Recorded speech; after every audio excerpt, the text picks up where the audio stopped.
Yo, what's up, guys? It's your boy Bernie here, bringing you yet another video on the charts. And today what we got to discuss is, of course, the Oklahoma City Thunder and Utah Jazz game. I just finished watching it, and this is going to be the first time I'm doing this type of video. And it'll probably be the last unless something major happens. But the Oklahoma City Thunder, again, lost the Utah Jazz, even though in my prediction or in my review in the Oklahoma City Thunder, Russell Westbrook saying he's going to shut down Rubio video, I said that Russell Westbrook was going to go for a triple-double, and I was really off. I was off because Russell Westbrook, I believe, only had 3 assists in that game. But the thing that really makes me upset about this game, and the really thing that gets me really heated about it, is the fact that Carmelo Anthony is not being held accountable to how bad he's been playing throughout the whole season. He has been playing probably the worst basketball I think I've ever seen him play. The dude is out of shape. He looks like he doesn't really care about the game of basketball anymore. I mean, what are we doing, Carmelo? You used to be one of our favorite players watching when you were a Nugget, when you were early Knicks. What has been happening to you, Carmelo? I really want to know why you are playing this badly. You only had 11 points in this game, and you did really nothing else. 6 rebounds, no assists, 1 steal, and 2 blocks. Great. That's absolutely nothing. And then, once again, Carmelo Anthony is not even the root of the problem. Westbrook is also the root of the problem as well. He is not immune from this. I think we have been giving Russell Westbrook a pass for far too long. We obviously understand last year he lost Kevin Durant. He was really hurt. And, I think the NBA voters and NBA reporters just gave him the MVP because of that. And I think this is really what's going to be eye-opening for everybody, is that Russell Westbrook needs to be held accountable. In these series, I saw the stat that TNT put up. If I can find it, I'll make sure to put it here. But the stat is that Grant on their team had 4.7 points in the fourth quarter, and the rest of them had 4 points or less. You're telling me you have 3 All-Stars in Westbrook, George, and Anthony, and you can only get 4 points in the fourth quarter. What is that telling me as a Oklahoma City supporter fan? I'm not that, but what is that telling your fans that are OKC supporters? They're not clutch in the fourth quarter. The Utah Jazz and the Warriors have this sort of same mentality in terms of they like to get things done in the third quarter, and they do a lot. And that's what makes great teams great. And this is what made LeBron great when he was in Miami, when he was in early Cleveland. The fact that you get your stuff done in the third quarter, because that is going to be the most important quarter, so that way, if the team, comes and creeps back up, you gave them a comfortable lead, so that way you can just finish off the game in riveting fashion. And that's what the Utah Jazz did here today. Obviously, man of the match, I know I'm using a soccer term here, but the person of the game was, of course, Donovan Mitchell with his 33 points, dagger 3, 7 rebounds, 4 assists, Rubio with 8 assists. Rubio was not shut down this game, even though he only had 13 points. He was still doing his thing out there. And Russell Westbrook, you didn't hold your promise. And there was a reason why Donovan Mitchell tweeted the zip the lips emoji. There was a reason why he did that. Because he'll let his play do the talking while you talk in the media. Russell Westbrook, I am so upset with you. I'm so upset with this Oklahoma City Thunder team because they really should be a 3 seed, but they should be way better than just 48 wins? You guys should at least be at 50 wins. The Big 3 in Boston did it. Miami's Big 3 did it. Cleveland did it. You guys have all-stars on your team. Obviously, I know that Carmelo's a little bit older. He's a little bit more washed, if you will. But at the same time, Carmelo Anthony, he can't be playing like this. 11 points in the game? Come on, man. Nothing else he did. Minus 18 for the plus-minus rating. I mean, these are things that Carmelo has not done well. He went 0 of 6 for the three-point land.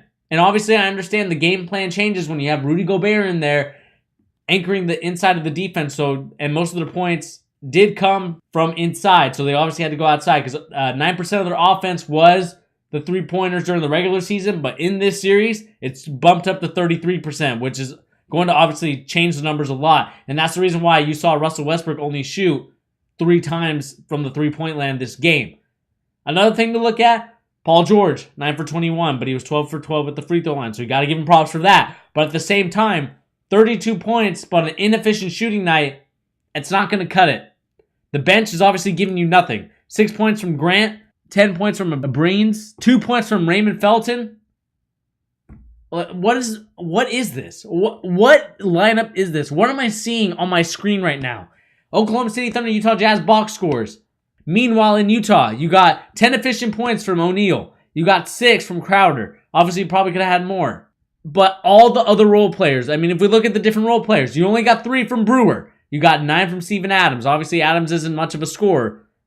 Obviously, if we flip the reverse, Derek Favors gave you 13. Ingles gave you 20, which is obviously going to be a very important part. 16 points from Rudy Gobert, but also giving you 10 rebounds. Rubio, 8 assists, 13 points. Oklahoma City Thunder, you guys have one of the most talented rosters, and this is the most talented Westbrook has ever had in terms of having teammates, right? So my thing is, why? Why are you guys playing so bad? There is no excuse for how bad you guys are playing. It's actually kind of sad with all the superstars and all the talent that you have on that team. Russell Westbrook being a dominant force that he is. I'm not questioning his talent. He has that go-get-it mentality, and I like that about Russell Westbrook. But at the same time, sometimes he can have tunnel vision, and it's the results that you get here, man. It's so frustrating to watch. 7 for 18, not a bad shooting night, but at the same time, could do a lot better. And that's what really makes me upset about this Oklahoma City Thunder team. I wish they would play better. I wish they would control the game in their own way, but Russell Westbrook gets in his own head. Paul George is not the superstar number 2 option that I saw in Indiana. And Carmelo is just, he's done. It looks like he doesn't even want to play the game anymore by the effort, one, that he gives in terms of working out and showing us, other than, these pickup games at the infamous gym that him, LeBron, J.R. Smith, and all them went to, and also Russell Westbrook. There's more to just basketball than just shooting the ball, working on different moves. You also have to work on getting fit. You also have to work on your stamina. Carmelo just looked out of it. He's looked out of it this whole season, and I don't know what his angle is or what he's trying to do. But next season, Carmelo, if you want to get that big contract, if you want to become back into the playoffs, if you want to be playoff hungry, if you don't want to end up like a jabroni, step up in the gym. You have to step up in the gym. That doesn't mean, shoot the basketball. You can go shoot your basketballs, then you got to lift your weights, man. You got to lift your weights because right now you look out of shape. I'm sick and tired of this Oklahoma City Thunder team giving them excuses, saying that, Roberson is out. Their best defensive player. Roberson wouldn't make a difference. Corey Brewer is just as good of a defender than Roberson, and I feel like Brewer can give you more offense. Obviously, Robinson is more of a defensive stopper, which is great about him, but he doesn't give you anything offensively. He's not stopping Mitchell. He's not stopping Ingles. Plus, you have Paul George, who's also a Defensive Player of the Year candidate. There is more to this, and it frustrates me beyond belief that this team can be so good talent with Carmelo, with Paul George, with Westbrook, with Adams. Hell, you could even have Carmelo as a 6th man come off the bench and bring that second unit energy up. That's not what we're getting. And it just frustrates me, like I've been probably saying for 3 or 5 times in this video. I hope that Russell Westbrook, I hope that Paul George and Carmelo Anthony can find their way to actually play a decent game. But when you only score 4 points average in these games in the fourth quarter, you're not winning. When your 3 superstars are only averaging 4 points, that's trash. That's really trash. Anyway, the real thing is we got to give props to the Utah Jazz, man. Their fans, intimidating. Obviously, we all know that the Energy Solutions Arena is not a place to mess around with. I live there. I've been to a couple games when, Gordon Hayward was there. But Rudy Gobert is a force to be reckoned with. Ingles, the truck driver, is also a force to be reckoned with. And I hope to see these guys move on to the next round because they deserve it. They honestly deserve to move on to the next round by the way that they're playing. And who knows? We'll see how they perform. Obviously, Quinn Snyder is one of my Coach of the Year candidates, along with Brad Stevens and Dwayne Casey. He's also up there, also a Mercer Island alum. Salute to him. So, props to the Utah Jazz. Props to Donovan Mitchell, Rubio, Gobert, Ingles, Favors, Directbo, Crowder, O'Neal, Epeudo, Exum, Neto, Burks, and Stockton, even though we didn't get to play today. But these guys brought it. And that's the thing I like to see about these Utah Jazz. They let their play do the talking.